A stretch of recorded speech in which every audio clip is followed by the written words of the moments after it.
Capítulo 13. Era temprano, pero Godfrey ya había tomado unas cuantas copas, y estaba en la taberna con dos compañeros de borrachera: Accord, un hombre alto y gordo, con poblada barba pelirroja, y Fulton, delgado, y con voz rasposa, prematuramente envejecido a causa de la bebida.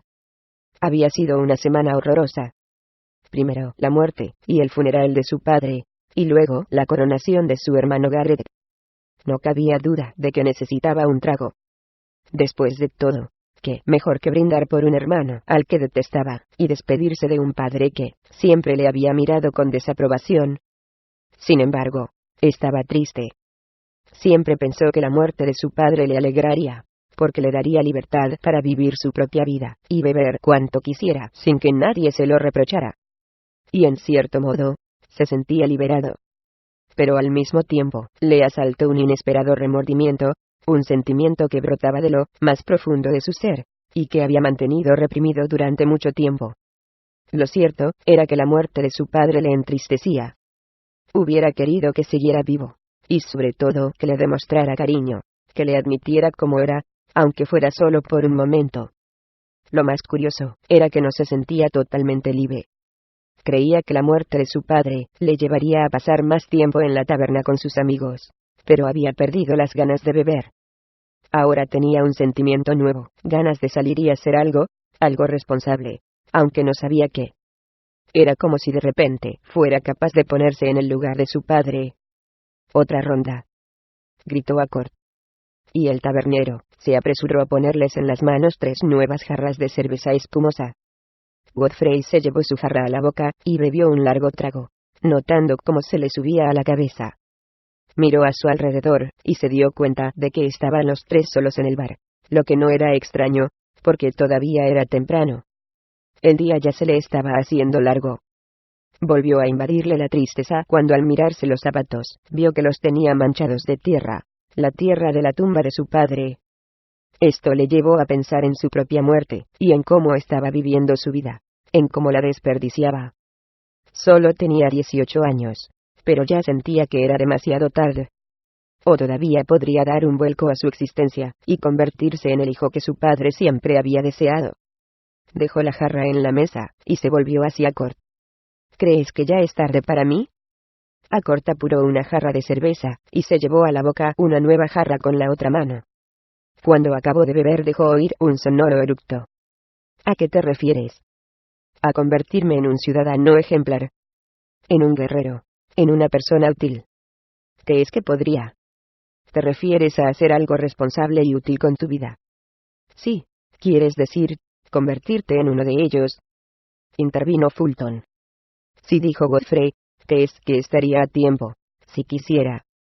Accord soltó una risotada que hizo estremecer la taberna, y dio un golpe sobre la mesa con la palma abierta. «Este asunto te ha afectado mucho, ¿verdad?», bramó Accord con su vozarrón. «Me asusta un poco oírte hablar así. ¿Quién quiere ser como ellos? Es demasiado aburrido». «Con nosotros lo pasas mejor», dijo Fulton.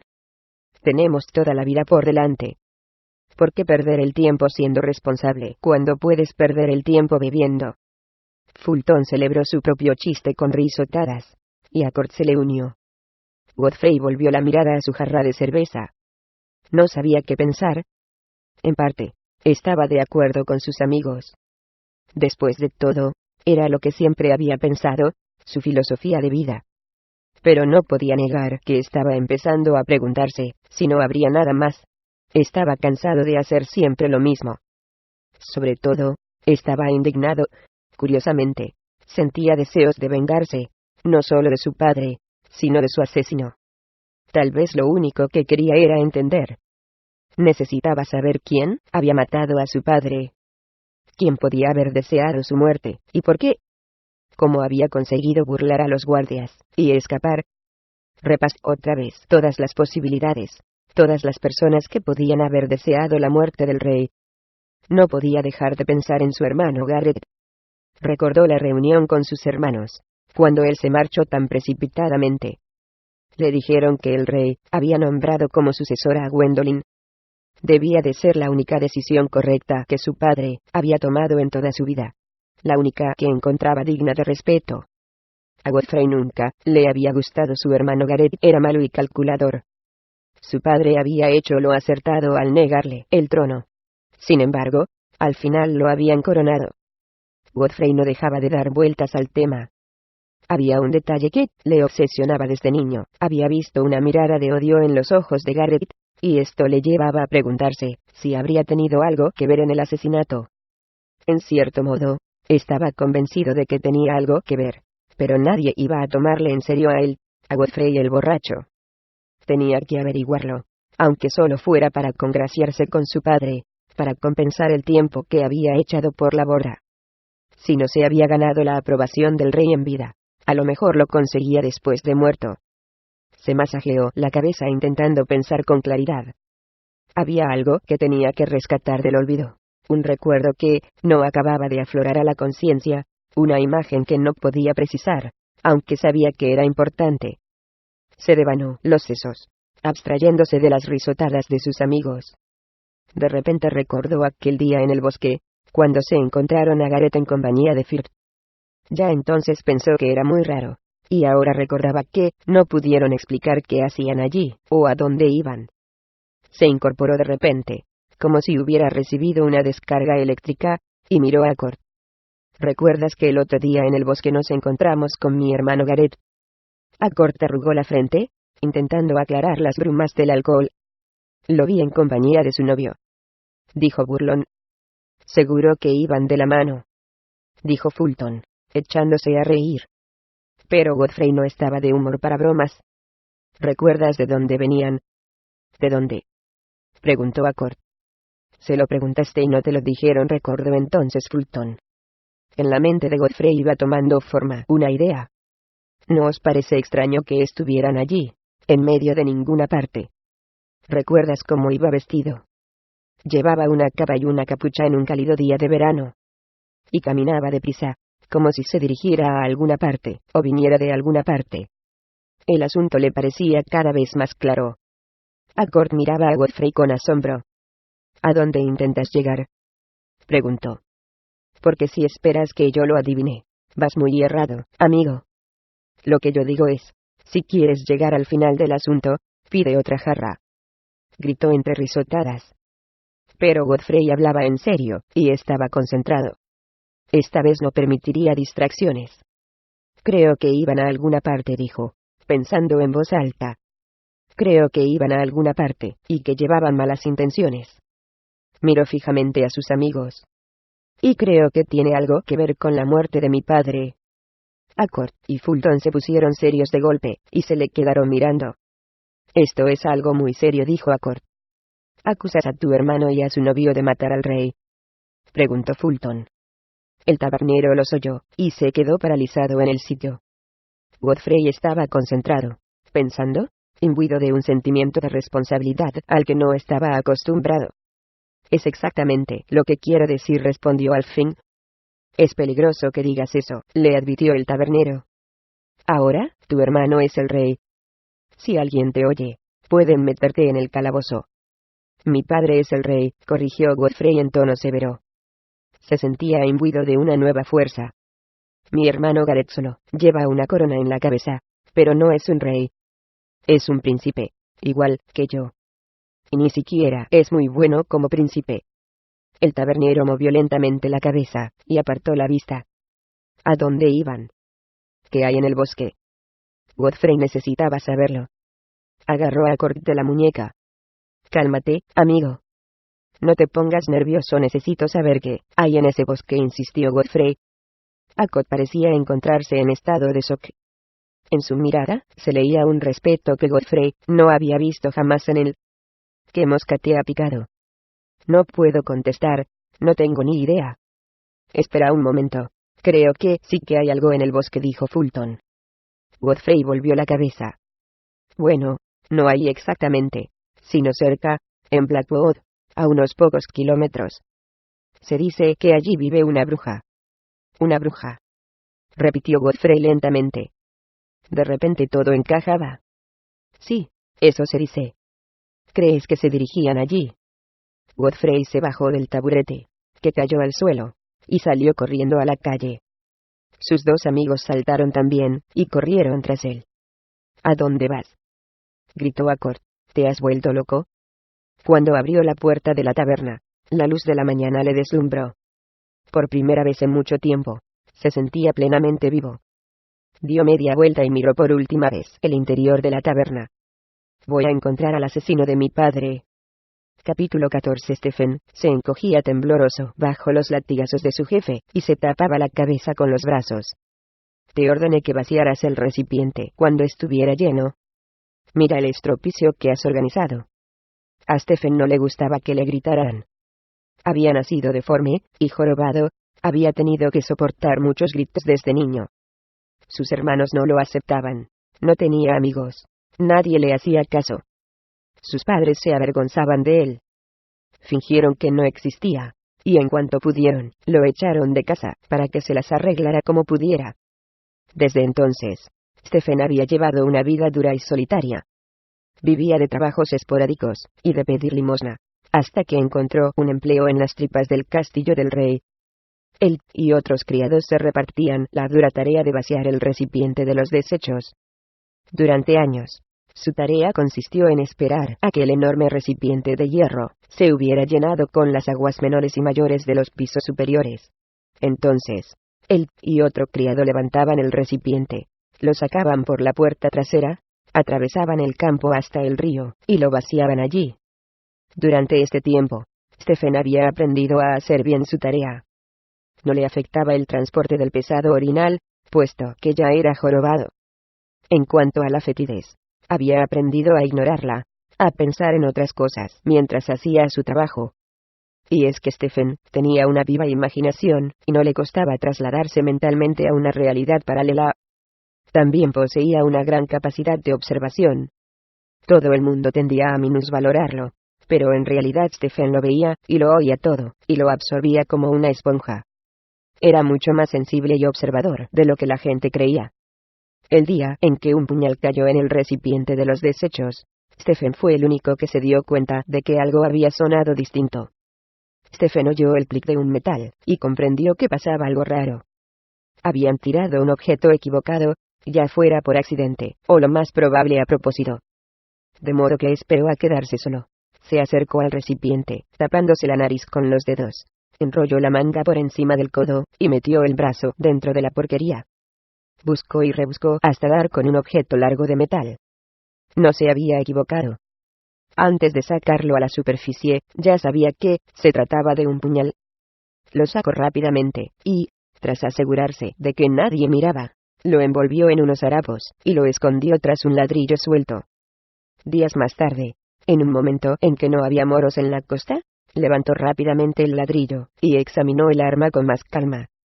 No había visto nunca un puñal tan bellamente trabajado. Desde luego, no pertenecía a un plebeyo. Era un arma de la aristocracia, un objeto muy valioso y caro. A la luz de la antorcha, comprobó que tenía algunas manchas que no se iban. Eran manchas de sangre. Esto le extrañó, pero entonces recordó que el puñal había caído al recipiente la misma noche en que asesinaron al rey, y le temblaron las manos al pensar que tal vez había encontrado el arma del crimen. ¿Cómo puedes ser tan estúpido? Su jefe seguía azotándole con el látigo. Stephen se encogió más, y envolvió rápidamente el puñal en unos trapos. Confiaba en que su amo no hubiera visto nada. Mientras estaba examinando el puñal, el orinal había rebosado. Stephen no esperaba que su jefe estuviera tan cerca. Pero estaba acostumbrado a este trato, y se limitó a apretar los dientes, y a esperar que cesaran los latigazos. Si vuelves a dejar que el recipiente rebose, te echaría patadas. No, haré que te encadenen y te arrojen al calabozo, estúpido jorobado. No entiendo cómo te aguanto. Normalmente los latigazos cesaban al poco rato, pero esta vez su jefe, un hombre gordo, con la cara marcada de viruela y unos ojillos perezosos, se ensañaba especialmente con él. Los latigazos continuaron cayendo sobre Stephen, hasta que de repente algo se desató en su interior. Ya no aguantaba más. Sin pensárselo, cogió el puñal y se lo clavó a su jefe entre las costillas. El hombre soltó un grito ahogado y se quedó inmóvil, tieso como una estaca. Miraba a Stephen con horror e incredulidad. Los latigazos cesaron, pero Stephen estaba furioso. Toda la ira que había acumulado durante años se desbordó. Con una mano, cogió a su jefe por el cuello, mientras con la otra, hundía más el puñal, y lo dirigía al corazón. Del pecho del hombre, manaba un auténtico río de sangre. Stephen no podía creer que hubiera tenido el valor de hacer algo así, pero disfrutó cada instante. Llevaba años soportando los malos tratos de ese hombre espantoso que lo azotaba con saña. Por fin había llegado su hora de la venganza. «Te lo mereces por maltratarme», le dijo. «¿Crees que eres el único que tiene poder aquí? ¿Cómo te sientes ahora?» Su jefe cayó al suelo entre jadeos y estertores. Murió en cuanto llegó al suelo, y se quedó allí tendido, con el puñal clavado en el pecho. No había nadie más a aquellas horas de la noche. Tras mirar a un lado y a otro para comprobar que estaban solos, Stephen extrajo el puñal, lo envolvió en un trapo, y lo escondió de nuevo detrás del ladrillo suelto. Aquella daga desprendía una energía maligna que le atraía, le incitaba a usarla. Pero al contemplar el cadáver de su jefe en el suelo le invadió el pánico. ¿Qué había hecho? No entendía qué le había pasado. Nunca había matado a nadie. Se inclinó para coger el cadáver de su jefe, se lo echó sobre los hombros, y lo arrojó al enorme recipiente de los desechos, donde cayó con un chapoteo, salpicándolo todo de agua sucia. Por fortuna, el recipiente era hondo, y el cadáver se fue al fondo. En el próximo turno, Stephen vaciaría el recipiente con la ayuda de un criado que siempre estaba tan borracho que no se daría cuenta de nada, un hombre que siempre apartaba la mirada y se tapaba la nariz para no notar el mal olor. Ni siquiera se daría cuenta de que el recipiente pesaba más de lo acostumbrado. Y cuando lo vaciaran en el río, no se daría cuenta de que la corriente se llevaba un cadáver flotando. Stephen confiaba en que el río se llevara a su jefe al infierno. Capítulo 15. Gareth intentaba disimular su nerviosismo en su primera reunión de gobierno. Estaba sentado en el trono de su padre, en la amplia sala del consejo. Desde la mesa semicircular, los consejeros de su padre le miraban con expresión grave y sin mucho convencimiento. Gareth empezaba a asimilar la situación. Era el trono de su padre, los aposentos de su padre, los asuntos de su padre, sus leales consejeros. A lo mejor se estaba volviendo paranoico, pero no se sentía cómodo frente a ellos. No podía evitar preguntarse si sospechaban que él lo había matado. Por primera vez, sintió sobre sus hombros el peso de las obligaciones que había contraído. Ocupar el trono significaba que todas las cargas, las decisiones y las responsabilidades recaían sobre él. No se sentía preparado para esto. Siempre había querido ser rey, pero no había pensado nunca en lo que significaba a un nivel práctico, cotidiano. El consejo llevaba horas debatiendo diversos asuntos, pero Gareth no sabía qué decidir en cada caso. No podía evitar la sensación de que cada nuevo problema que le presentaban era una muestra de rechazo, como si quisieran recalcar su incapacidad, su falta de experiencia. Demasiado pronto comprendió que no tenía ni los conocimientos ni la sabiduría de su padre para gobernar, y además carecía de experiencia. No estaba preparado para tomar decisiones, y sabía perfectamente que las que había tomado eran desacertadas. Lo que más le inquietaba era que la investigación sobre el asesinato de su padre seguía en marcha. Temía que descubrieran algo sobre Firth, lo que sin duda les conduciría hasta él. No estaría tranquilo hasta que no hubiera alejado ese riesgo, y planeaba la manera de encontrar otro culpable. Era arriesgado, desde luego, pero matar a su padre había sido un riesgo. «Mi señor», dijo en tono de gravedad uno de los consejeros. Owen, el tesorero del reino, estaba desenrollando un pergamino tan largo que parecía no tener fin. «Me temo que nos encontramos casi en bancarrota. La situación es muy grave. Advertí sobre ello a vuestro padre, pero no tomó las decisiones oportunas. No quiso cargar al pueblo con un nuevo impuesto, ni tampoco a la aristocracia. Sinceramente, no creo que tuviera un plan. Creo que pensaba que todo se arreglaría de un modo u otro, pero no ha sido así. Hay que dar de comer al ejército, y hay que reparar las armas. Hay que pagar a los herreros, cuidar de la caballería. Y nuestra tesorería está prácticamente vacía. ¿Qué proponéis que hagamos, señor?» Gareth se quedó callado.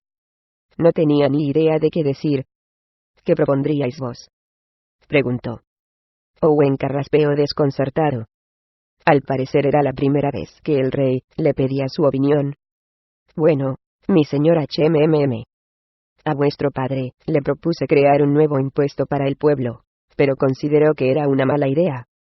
Es una mala idea, intervino Earnan. El pueblo se rebelaría contra un nuevo impuesto. Y sin el pueblo no somos nadie. Gareth miró al joven sentado a su derecha. Era Beryl, un amigo de infancia, un aristócrata, sin formación militar, tan cínico y ambicioso como el mismo Gareth. Y es que el nuevo rey se había traído al consejo a sus propios amigos como consejeros, a fin de equilibrar las fuerzas. Representaban a la nueva generación. Esto no había sentado bien a la vieja guardia. ¿Qué opinas, Beryl?, le preguntó. El joven arqueó una ceja y respondió con voz segura y pausada: ponedles una nueva tasa. Que paguen el triple que hasta ahora. Haced que el pueblo note el peso de vuestro nuevo poder, que os tenga miedo. Es la única manera de gobernar. ¿Desde cuándo sabéis vos lo que significa gobernar?, le preguntó a Bertolt. Perdonad, mi señor, ¿quién es esta persona? Brom estaba indignado. Somos el gobierno del rey, y no hemos dado nuestra aprobación a la incorporación de nuevos miembros. Es mi gobierno, y hago en él lo que quiero, replicó Gareth. Beryl es uno de mis nuevos consejeros. Y su idea me gusta. Triplicaremos la tasa que paga el pueblo. Así llenaremos las arcas y haremos que el pueblo sienta el peso de la autoridad. Entenderán que yo soy el rey, y que deben temerme más de lo que temían a mi padre. Mi señor, dijo a Bertolt, debo advertiros contra esa forma de actuar. No es bueno tomar una decisión así, con tal precipitación. Provocará una revuelta de los súbditos. Son mis súbditas, bramó Gareth. Puedo hacer con ellos lo que quiera. He tomado mi decisión. ¿Qué otros temas me habéis traído? Los miembros del consejo se miraron inquietos unos a otros. De repente, Brom se puso de pie. Mi señor, con todos los respetos, he de deciros que no puedo formar parte de un gobierno al que no se escucha. Participé en las reuniones de este consejo durante años, y en atención a su memoria estoy aquí para serviros. Pero no sois mi rey.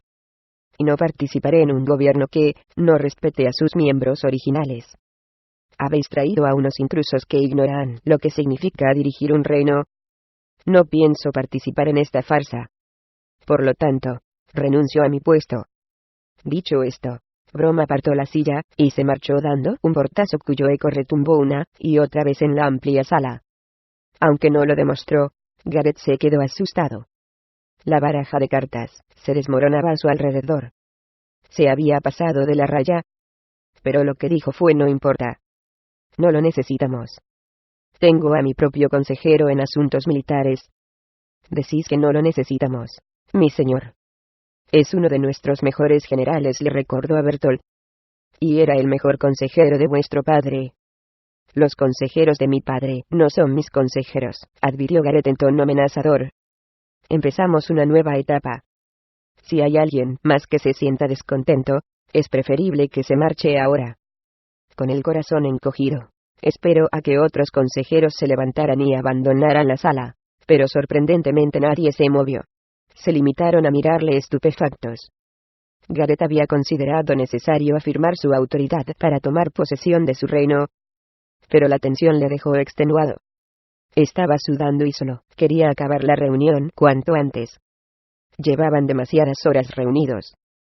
¿Hay algo más? ¿O podemos dar por terminada la reunión?, preguntó en tono impaciente. Mi señor, hay otro asunto de importancia, dijo Braddock. La noticia de la muerte de vuestro padre se ha extendido a todos los rincones del anillo. Según nuestros espías, los MacLeod se han reunido con un contingente de las tierras agrestes. Al parecer tienen intención de atacarnos, ya sea en solitario o con la ayuda del Imperio. Es posible que les permitan atravesar el cañón por el paso del oeste. Sugiero que movilicemos nuestras fuerzas y dupliquemos las patrullas en la cordillera. Gareth se quedó estupefacto. No sabía qué decisión tomar. Nunca había sido muy ducho en estrategias militares, y la sola idea de que los MacLeod pudieran invadirlos le aterrorizaba.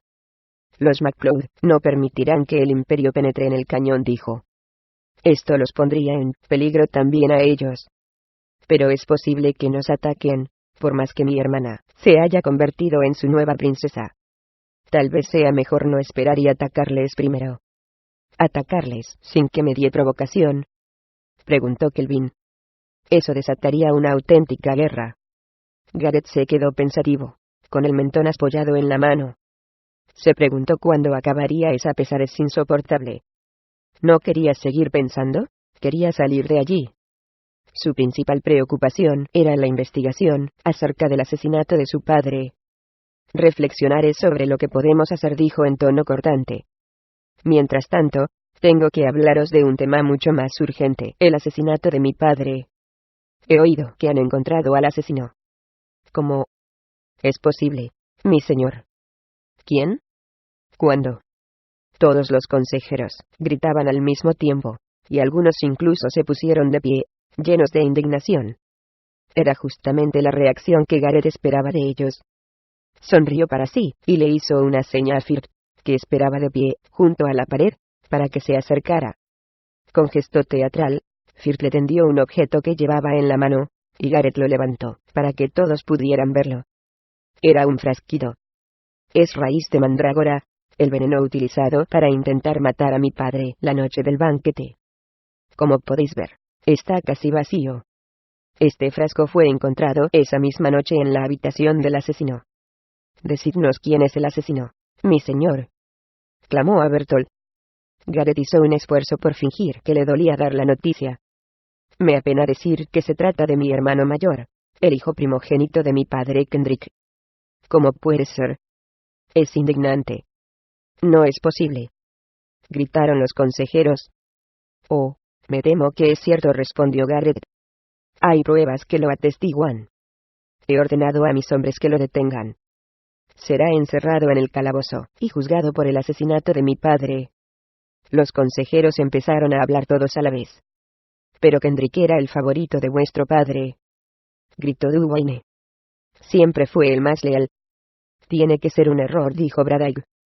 Todavía estamos investigando este caso, exclamó Kelvin. Dad por concluida la investigación, dijo Gareth. Ya no es necesaria. Todo encaja. Firth dio un paso adelante. Kendrick tenía el motivo. Era el primogénito, pero estaba fuera de la línea sucesoria. Esta ha sido su venganza.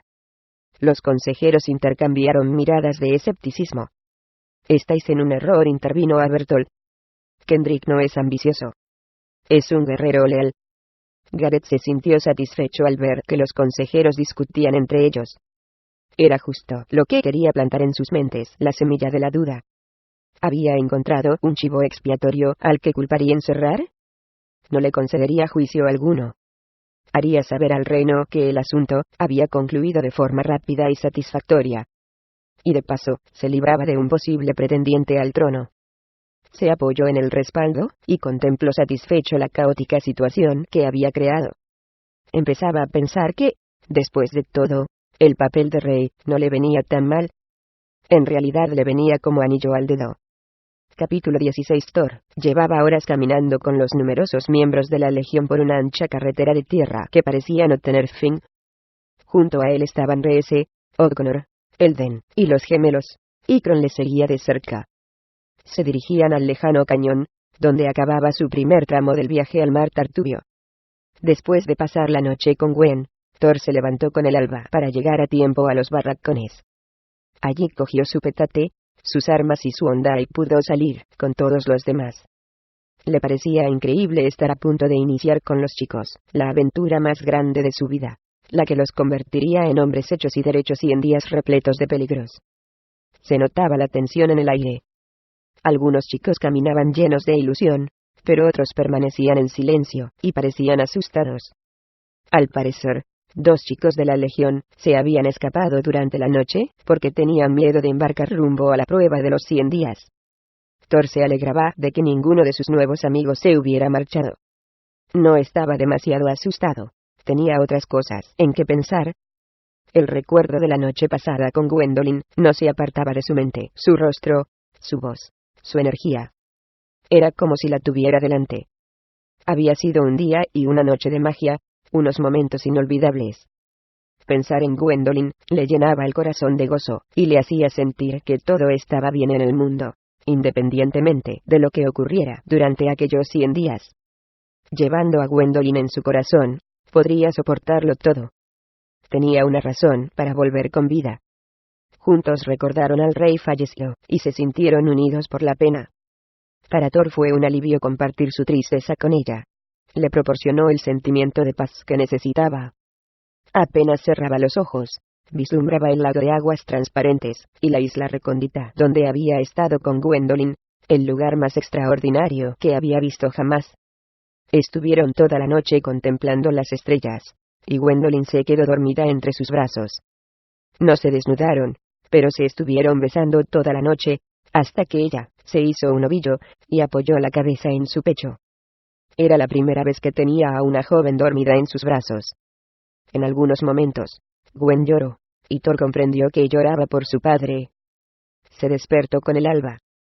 Estaba saliendo el primer sol, y una preciosa luz rojiza iluminaba el horizonte. Aquella silenciosa mañana de verano, Thor se sintió feliz con Gwendolyn dormida en sus brazos. Notaba el calor de su cuerpo, la suave brisa que movía lentamente las ramas de los árboles, y tuvo la sensación de que todo era perfecto. Era la primera vez que se despertaba, con tal sentimiento de amor y de armonía con el mundo. Por primera vez, se sentía deseado por alguien. La despedida fue triste. Thor debía regresar corriendo a la Legión. Con las lágrimas rodándole por las mejillas, Gwen le abrazó fuerte durante largo rato, resistiéndose a dejarle marchar. «Júramelo otra vez», le susurró. «Júrame que volverás». «Te lo juro». Thor conservaba en la retina la imagen de Gwen, mirándole con ojos llenos de lágrimas y de anhelo. Ahora que marchaba por la carretera con sus hermanos de la Legión, esa imagen le daba fuerzas. «No tengo muchas ganas de volver a atravesar el cañón», dijo una voz. Las palabras de Elden sacaron bruscamente a Thor de su ensoñación. Su amigo miraba con expresión temerosa la silueta del puente en la distancia. Era el paso del este, guardado por cientos de soldados alineados. «Yo tampoco», admitió O'Connor. «Esta vez será distinto», dijo Reese. «Vamos en grupo. Estaremos poco tiempo en las tierras agrestes. Enseguida embarcamos. Es el camino más corto para llegar a los barcos, pero no nos adentraremos mucho en el territorio. Pero estaremos más allá del cañón, y puede ocurrir cualquier cosa», dijo Combal. Todos se quedaron en silencio. Thor oía el retumbar de cientos de botas, caminando sobre las piedras, los cascos de los caballos que acompañaban a los guerreros y el jadeo de Kron que corría junto a él. Podía oler los caballos, el sudor de los jóvenes asustados. Él no tenía miedo. Estaba emocionado, nervioso, y anhelaba volver a ver a Gwendolyn. «Bueno, pensad que cuando volvamos, dentro de 3 meses, seremos otros», dijo O'Connor. «Habremos cambiado». «Si es que volvemos», corrigió Reese. Thor contempló a los jóvenes y a los hombres a su alrededor, y pensó que aquel momento no se repetiría. El mundo cambiaba constantemente, a cada minuto. Era difícil conservar algo. Le habría gustado poder congelar el momento que estaba viviendo, pero sabía perfectamente que era imposible. Por fin llegaron a la base del Paso del Este, donde se detuvieron antes de cruzar el puente. Los miembros de la Legión contemplaban con temor reverencial el larguísimo puente que se perdía en la distancia. A Thor no le extrañó. Era la segunda vez que lo veía y seguía impresionándole. El puente colgaba sobre un abismo tan profundo que no se veía el fondo, y aunque estaba repleto de soldados del rey formados en hilera, uno tenía la impresión de que poner un pie allí era emprender un camino sin retorno. Cuando empezaron a recorrer el puente, en fila india y en silencio, Thor comprendió lo mucho que se jugaban. Esto ya no era un ejercicio de entrenamiento. Cuando abandonaran la protección del anillo, entrarían en las tierras agrestes como auténticos guerreros que luchan a vida o muerte. Cualquiera podía matarlos en cualquier momento. Todos estaban tensos, y tendían a acercarse unos a otros. Caminaban apretando la mandíbula, listas las manos sobre la empuñadura de la espada. El viento ululaba y soplaba desde cualquier dirección, y de repente paraba. Thor no quería mirar hacia abajo, pero no pudo evitarlo. Y se arrepintió, porque lo que vio fue un profundísimo abismo que acababa en un fondo de niebla, Tragó saliva, y por enésima vez, se asombró del poder que poseía el lugar. Kron gruñó, y se acercó a Thor para frotarse contra sus pantorrillas. Siguieron caminando y caminando. El puente parecía no acabar nunca. De repente se oyó un chillido que provenía de lo alto. Era Stófeles, que volaba en círculo sobre ellos. Cuando vio que su halcón bajaba en picado, Thor se cubrió el brazo con la manga, y lo levantó, esperando que se posara allí. Pero Stófeles llevaba en la garra un objeto que parecía un pergamino. Cuando el pergamino cayó a los pies de Thor, el halcón emitió un chillido, y se alejó volando. Kron corrió a cogerlo entre los dientes, y se lo llevó a su amo. ¿Qué es?, preguntó Reese. ¿Un mensaje?, aventuró Conor. Thor desenrolló el pergamino con mucho cuidado, convencido de que tenía que ser un mensaje para él. En cuanto vio la letra, supo que era de Gwendolyn, y lo protegió con celo. Lo sostuvo con manos temblorosas, sin dejar de caminar. Pasarán muchos días hasta que volvamos a vernos, y es posible que no nos veamos nunca más. No encuentro palabras para expresarte cómo me siento. No dejo de pensar en ti. Estaré a tu lado en todo momento, donde quiera que vayas. Tienes mi corazón en tus manos. Espero que lo manejes con cuidado. Piensa en mí, y regresa a mi lado. Con todo mi amor. Como a Gwendolyn. ¿Qué es?, preguntó Elden.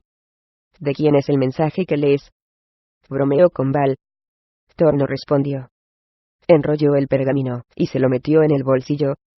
No estaba seguro de querer que los demás conocieran su contenido. ¿Es de mi hermana?, le susurró Reese. Thor esperó a que los demás no miraran para hacer un gesto de asentimiento. Reese pareció comprender. Se ha enamorado de ti, amigo. Espero que la trates bien. Es delicada. Y la quiero mucho. Thor releía mentalmente el mensaje de Gwen, lleno de emoción. Había estado pensando en ella todo el rato, y de repente, le caía un mensaje del cielo, como si sus pensamientos se hubieran materializado. Sentía un inmenso amor por Gwen, y ya estaba contando los días que le faltaban para verla. Por primera vez en mucho tiempo tenía algo a lo que aferrarse, un puerto al que regresar. Todavía tardaron en llegar al otro lado del cañón. Pisar el suelo de las tierras agrestes fue como una sacudida eléctrica. Ya estaban fuera de la protección del escudo de energía. De inmediato, Thor se sintió vulnerable, y a los demás les debió de pasar lo mismo, porque se llevaron las manos a las empuñaduras, y se pusieron en posición de alerta. Siguieron un camino que se internaba en un espeso bosque. Se oían extraños ruidos de animales a su alrededor. Colk se adelantó, y les dirigió unas palabras. Tenéis que permanecer juntos, y con las armas preparadas. Nos moveremos por estos bosques como un solo hombre. Quedan muchos kilómetros para llegar al océano, donde los barcos nos esperan dispuestos para zarpar, vigilados por nuestros hombres. El ejército del Imperio se encuentra demasiado lejos para causar problemas, pero podemos encontrarnos con asaltantes solitarios. Permaneced alerta. Caminaron durante horas. El camino se hizo más estrecho y sinuoso a medida que se internaban en el bosque, y el cielo se oscureció. Durante todo el camino, siguieron oyendo sonidos de extraños animales, y de vez en cuando el crujir de unas ramas les producía un sobresalto, pero no sufrieron ningún ataque. Thor estaba todo el rato en guardia, y suspiró aliviado cuando horas más tarde el bosque dio paso a un terreno más abierto, y vieron a lo lejos el mar Tartubio. A sus oídos llegó el batir de las olas, y el aire les trajo un olor a mar. El terreno se veía despejado, sin un enemigo a la vista. Los barcos de madera les aguardaban con las velas ondeando al viento. Los hombres del rey montaban guardia. «Lo hemos conseguido», gritó Conor. «Todavía no», dijo Elden. «Solo hemos llegado hasta los barcos, pero tenemos que cruzar el océano, que es mucho peor». «Tengo entendido que la isla se encuentra a varios días de distancia», dijo Conval. «Se dice que en el mar Tartubio suele haber intenso oleaje y grandes tormentas. Sus aguas están repletas de monstruos y de naves enemigas. Nuestra aventura no ha hecho más que empezar». Thor contempló la orgullosa silueta de los barcos fondeados, con las blancas velas reluciendo al sol. Estaba emocionado. Habían abandonado el anillo.